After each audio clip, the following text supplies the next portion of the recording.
우리가 출애굽기를 계속 보다 보면 답답한 마음이 듭니다. 그죠? 하나님은 똑같이 말씀하십니다.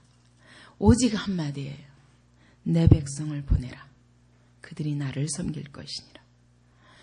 매번 재앙이 있을 때마다 하나님은 똑같이 선포하십니다. 바로에게.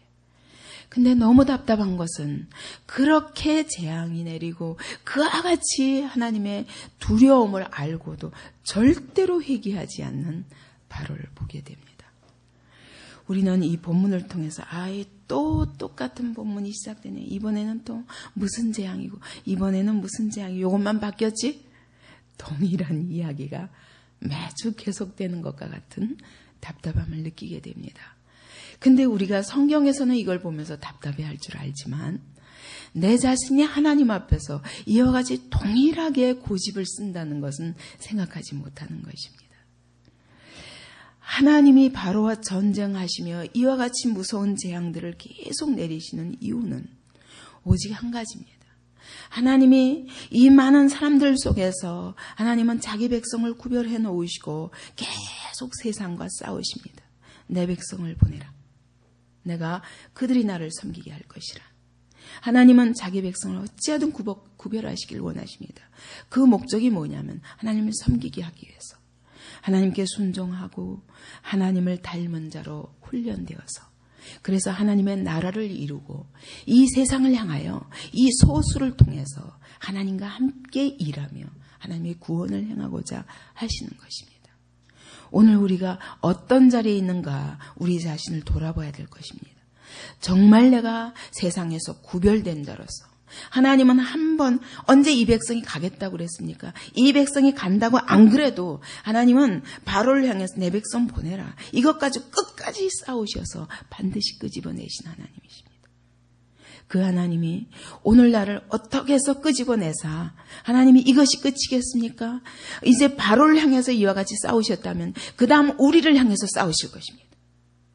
우리는 구원받았으면 됐다. 내가 죄 고백하고 예수 믿었으면 됐다. 이젠 구원받았으니까 아멘 끝났다. 이제는 축복. 내 마음대로 살아도 괜찮다는 착각에 빠집니다. 그래서 제가 전에 있었던 교회에서는 제가 성도들을 향해서 이런 자기 죄와 싸워야 된다고 그러면은 펄쩍 뛰면서 이단이라고 그럽니다. 왜냐? 하나님 예수께서 이미 십자가에 못 박히사 우리의 죄를 다 해결했을 때 왜 또 죄 얘기를 꺼내냐? 그건 모르는 얘기입니다. 정말 우리의 진정한 싸움이 무엇인지 모르는 얘기입니다. 하나님이 그렇다면 이토록 우리에게 성경을 통해서 끊임없이 죄의 완악함과 그런 죄를 어떻게 하나님이 반드시 심판하사 그 죄에서 우리를 건지시는 것이 하나님의 목적이라는 걸 계속 거듭거듭 이야기하시는 것입니다. 하나님께 순종하여 하나님을 닮은 자로 구별되어서 세상과 분명하게 구별되어서 하나님이 왕이 되시고 우리는 그 백성이 되어서 하나님의 나라를 이루는데 이 세상은 굉장히 크고 수가 많은데 우리는 적습니다. 그리고 눈에 보이는 것이 없습니다. 늘 떠돌아다니는 자 같고 뭔가 우리 앞에 뭐가 정착하여 뭔가 이루고 바벨탑을 쌓으면 그것은 멋있어 보이는데 늘 떠나고 하나님 장중에 붙들려서 광야 같은 생활을 하는 것은 매우 비참해 보입니다. 그러나 사실은 하나님은 이런 자들을 하나님이 친히 통치하시면서 그들을 통해서 세상 속에서 그들과 함께 일하시는 것입니다. 하나님은 우리가 애굽의 바로 밑에서 고통하는 것을 우리의 울부짐을 통해서 그 고통을 덜어주시는 것이 하나님의 목표가 아닙니다.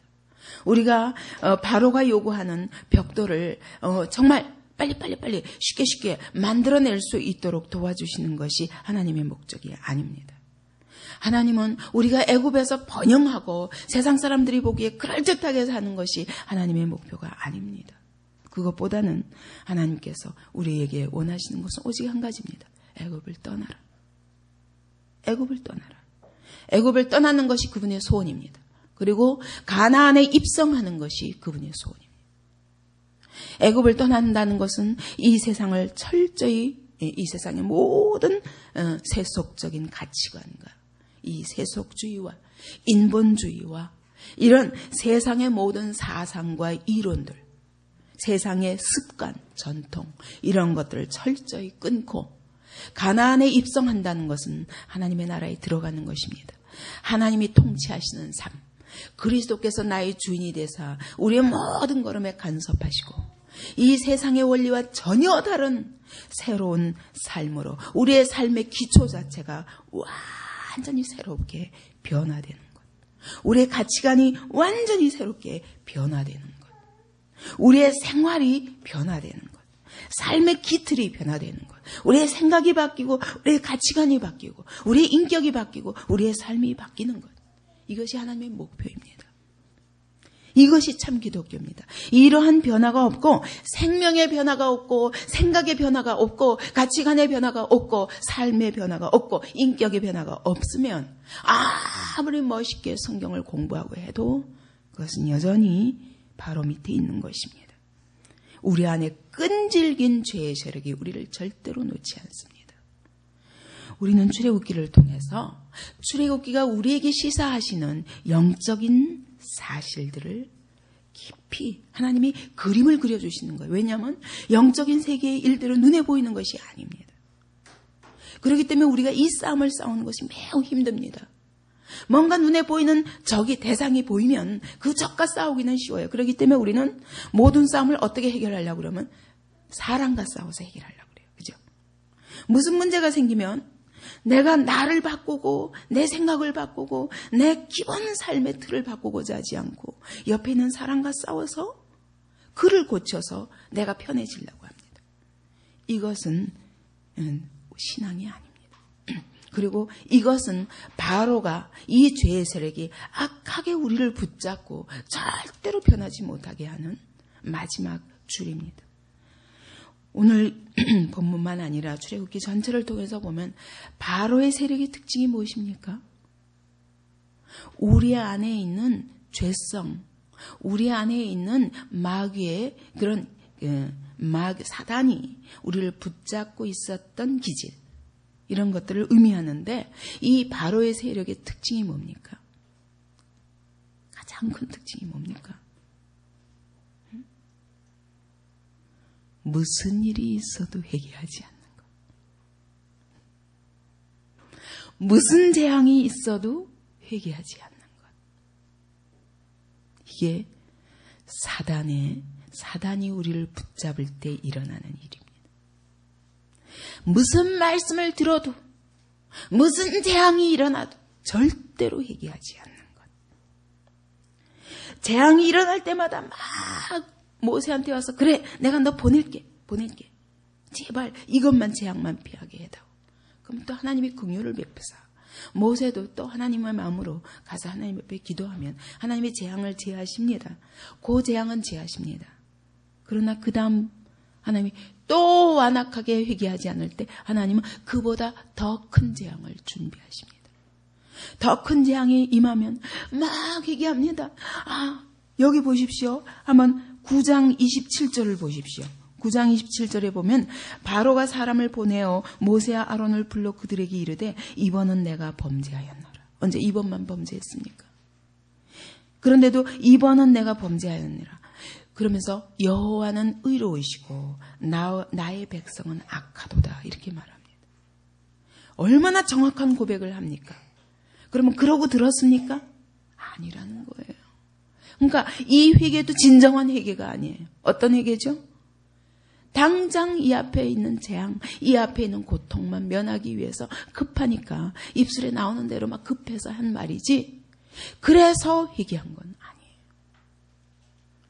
이렇게 우리 안에 있는 죄의 세력이 얼마나 끈질기게 우리를 붙잡고 절대로 회에서 온전한 회개, 온전한 돌이킴을 하지 않으려는 것이 이 사단의 특성이라는 거 알아요.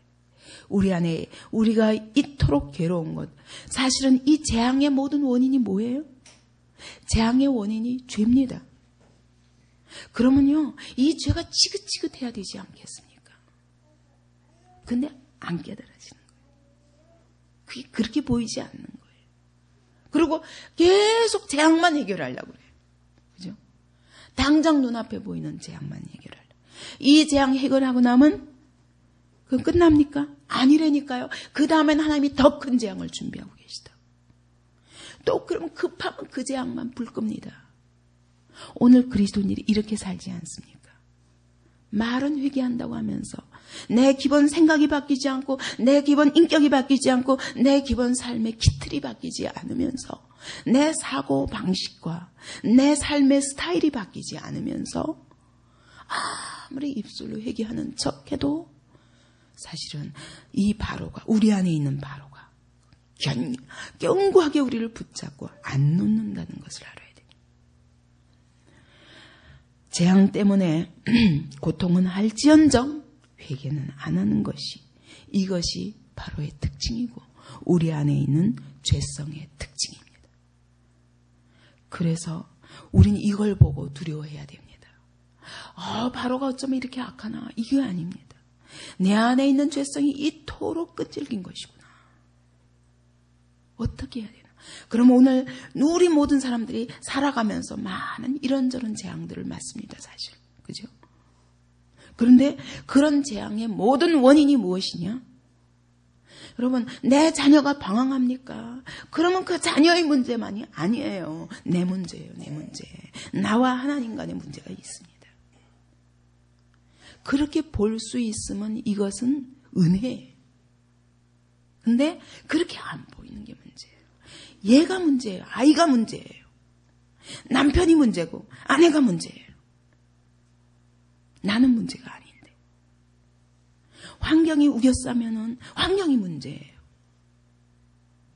공동체의 문제, 공동체 안에서 견디기 힘들면 공동체가 문제지 내가 문제가 아니에요. 결단코. 이게 바로의 특징입니다. 말씀 앞에 완악하고 강팍하게 끝까지 회개하지 않는 거예요. 말씀을 듣고 그렇구나. 바로가 그랬구나. 모세가 그랬구나. 그러고 딱 끝나고 회개하지 않습니다. 그것이 내 사건, 내 안에 일어나는 영적 사건으로는 절대로 보이지 않는 것이. 이게 바로의 특징이라는 걸. 내 안에 있는 바로의 특징이라는 걸 알아야 됩니다. 여기 7장에 보십시오. 바로가 보내어 본즉 그랬어요. 그 얘기는 모든 생축이 자기네 생축이 죽고 나니까 한번 사람을 보내서 알아봤어요. 왜? 모세가 그랬거든요. 하나님이 여호와의 이스라엘의 생축과 애굽의 생축을 구별하리라 하셨으니까 그럼 이스라엘의 생축은 어떻게 되었는가 하고 사람을 보내서 조사를 해봤더니 어떻게 됐어요? 정말 이스라엘의 생축은 하나도 죽지 않았어요. 그럼 어때요?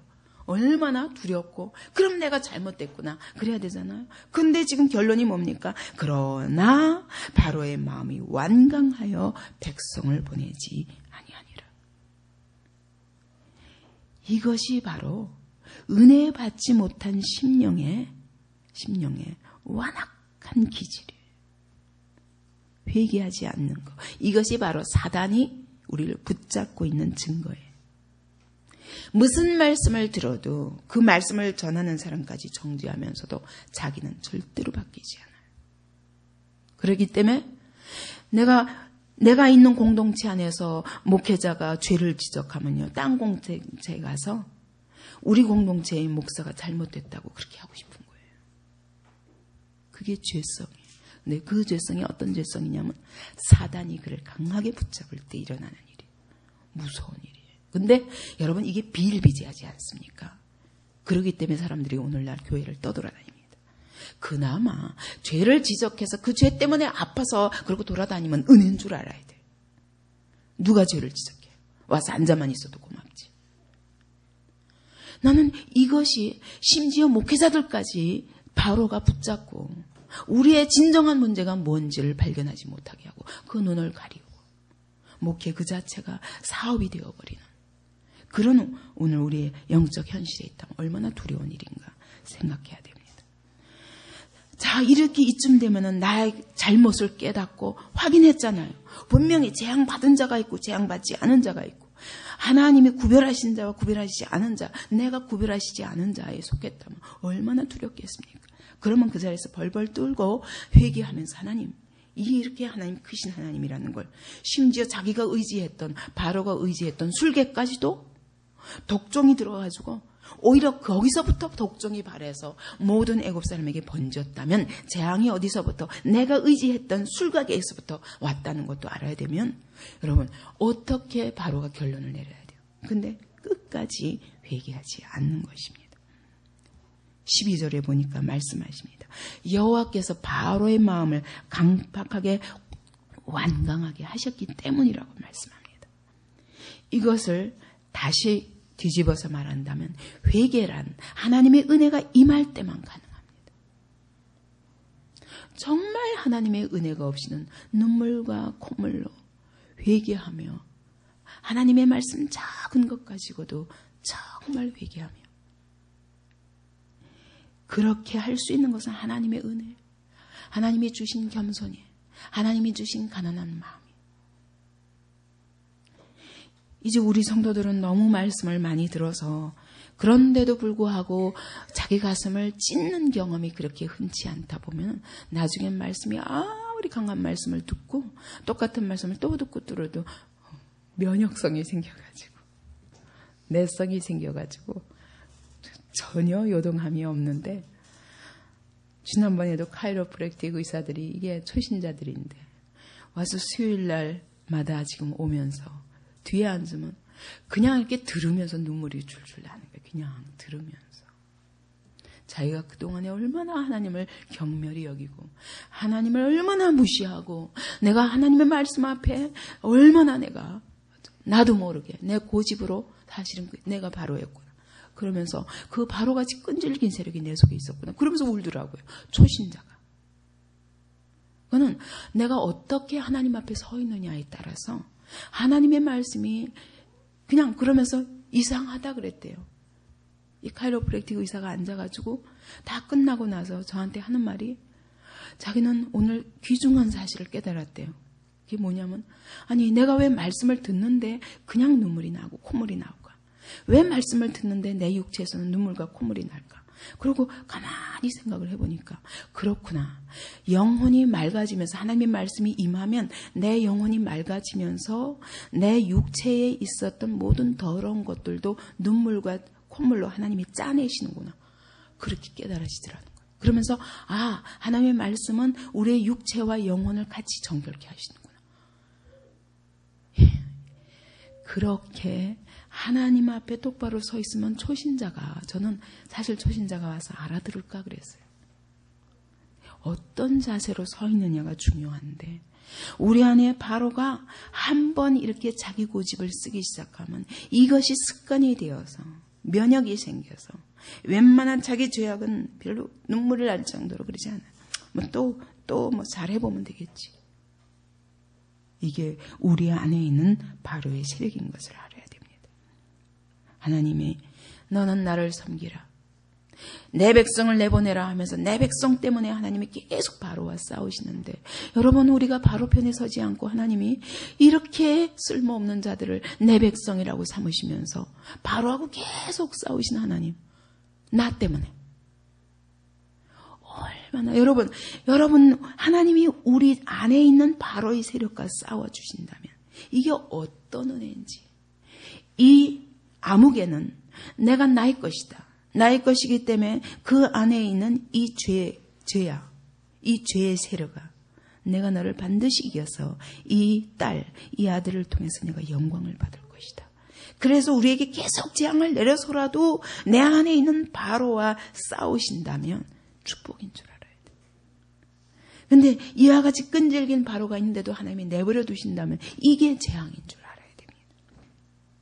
로마서에 의하면 하나님 완강케 하셨다. 그 얘기는 그 하나님이 착한 사람을 완악하게 바꾸고 착한 사람을 강팍하게 하셨다는 뜻이 아닙니다.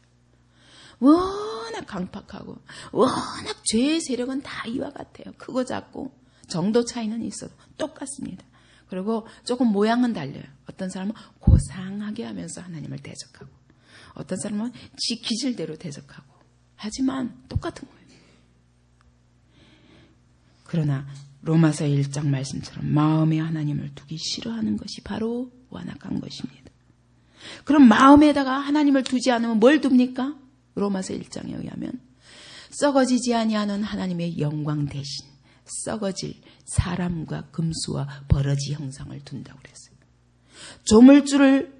조물주를 섬기지 않기 위해서 조물주 대신 썩어지는 피조물들을 우리 마음속에 둔다고 그랬습니다. 이게 바로 우상이잖아요.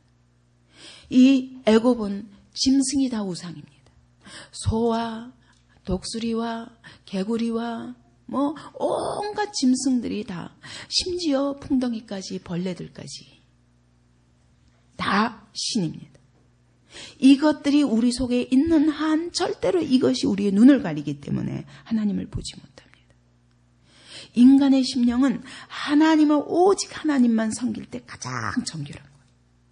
마음에 하나님만 둘 때 가장 정결합니다. 근데 하나님 대신 다른 걸 두면 더러워가지고 꼭 그것 닮게 행동하는 것입니다. 뭐른가 다른 것을 의지할 때부터 우리의 심령이 이미 더럽고 오염되기 시작해서 내 속에 이 죄의 세계가 어떻고 내 마음이 어떻게 완악했는지 자기도 모르는 거예요. 그렇게 된 결과 뭐라고 그랬냐면 로마서 1장에 의하면 생각이 허망하여지고 마음이 미련하고 어두워지고 스스로 지혜 있다 하나 우둔한 자가 돼요.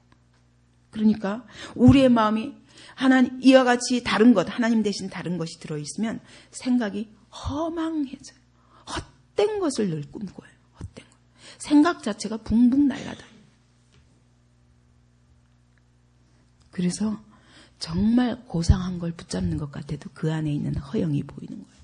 이거는 하나님을 내 마음에 온전히 두지 않으면 헛된 것, 헛된 영광을 추구하는 것이 우리 안에 있기 마련입니다. 그리고 마음이 어떻게 된다고요? 마음이 미련하고 어두워져서 마음으로 뭘 똑바로 볼 수가 없어요. 안개 뿌옇게 낀 것처럼 진리가 진리로 보일 수가 없습니다. 길이 똑바로 보이지 않습니다. 그리고 스스로는 지혜 있다고 자기 고집을 하고 하지만 그러나 우둔하다고 그랬어요. 더럽고 미련하고. 그래서 결단코 하나님의 지혜를 깨달을 수 없어요. 사단이 이와 같이 우리 마음속에 다른 것이 있을 때 복음을 가리우고 하나님의 말씀을 가리우는 것입니다. 가리워서 미련하기 때문에 이것이 재앙이고 이것이 재앙의 이유가 바로 이 고집과 죄 때문인데도 그걸 깨닫지 못하고 똑같은 일을 계속 반복하는 거예요. 우리가 사람의 눈으로 보면 얼마나 이상합니까, 바로가. 근데 오늘 동일한 일이 우리 안에서 벌어지고 있다는 것을 깨달아야 됩니다. 하나님이 이와 같이 애굽의 우상들을 심판하시듯이 우리 안에 하나님 대신 들어가 있는 것들에 대해서 반드시 심판하시고 그것 때문에 재앙이 옵니다. 그것 때문에 재앙이 옵니다. 이것이 완전히 재해지기까지 하나님은 우리 안에 있는 바로와 싸우십니다. 우리의 우상들은 결단코 어떤 하나님의 진노 앞에서도 우리를 지켜주지 못합니다. 제가 지난 주일날 저희 친척이 제가 10몇 년 전에 가서 그분의 동생이 죽을 자리에 놓였을 때 전도하면서 가서 예배 드리고 그리고 예수 믿게 그렇게 권고하면서 그럴 때 병원에서는 이제 암이니까 하고서는 정말 내놓다시피 했는데 하나님께서 놀라운 방법으로 살리셔서 아직도 살아계십니다. 그때 그분이 그랬어요. 내가 살려만 주시면 그러면 반드시 믿겠다고. 병원에서 제가 바로 수술 들어갔는데 그 앞에서 기도하면서 믿으셔야 됩니다. 믿으면 하나님이 생명의 주인이다. 살려주신다고. 살려주시면 믿겠다고 그러더라고요. 근데 아직까지 안 믿었어요. 그랬는데 그날 갑자기 저를 불러서 달려가는데 이번에는 저보다 훨씬 8살이나 어린 아들이 병원에서 일주일 만에 발견하고 일주일 만에 병원에서 6개월 남았다는 선고와 함께 내보냈어요. 아무것도 할 수가 없어서. 그래가지고 막 그제서 생각나는 거예요. 그때 내가 살려만 주면 믿겠다고 했는데 갖다 죽을 자리에 놓으니까 하나님이 생각나면서 제가 생각나는 거예요. 10몇 년 동안 얼굴도 한 번도 안 봤는데 불러서 달려갔습니다. 그리고 그 앞에서 예수님을 영접하면서 그 아들이 막 울더라고요. 막 있는 힘을 다해서 하나님 앞에 고백하면서 그러면서 영접을 하더라고요. 우리 안에 있는 모든 우상이 넌 지금까지 뭘 향해서 달려왔냐? 나이가 48이 되도록 무엇을 향해서 달려왔냐? 돈. 그러나 그것이 너를 살리는 것이 아니라 이 시간 아무도 너를 도울 수 없다. 하나님 그분 외에는. 그 하나님 무시하고 내 마음대로 산 것에 대해서 회개하라. 살려달라고 말하지 말라. 회개 먼저 하라. 회개해서 내 영혼의 모든 더러운 것이 쏟아져야 하나님이 육체의 더러운 것도 제하신다. 눈물을 줄줄줄줄 흘리고 그러고 영접하고 기도하고 나니까 내가 말씀을 전했다. 아멘 하고 그러더니 얼굴이 밝아졌어요. 온 식구가 다 놀래가지고서 다 믿겠다고. 그렇게 우리 안에 잘못된 우상이 굉장히 고집이 센 그런 분이었는데 그 어머니 때문에 믿고 싶어도 난 못 믿는다고 그랬는데 하나님이 그 가정의 우상을 깨트리시더라고요. 다 이게 소용없는 거구나. 우리의 생명이 이렇게 쉽게 끝나는 거구나. 우리 안에 우상이 깨어져 버릴 때 하나님이 우리 안에 우상들에 대해서 재앙을 내리셔야 됩니다. 그럴 때 제정신이 돌아옵니다. 그제서야 하나님의 말씀이 진실하게 보입니다. 그제서야 자기 동기를 살펴보니까 내 속에 있는 악이 무엇인지를 알게 돼요. 거기서부터 우리가 진정한 해방이 이루어지는 것입니다. 거듭되는 재앙의 원인은 죄입니다. 결코 재앙은 끝나지 않습니다. 이 죄가 온전히 회개되기 전에는 우리 안에 있는 이 바로와 싸우시기 바랍니다.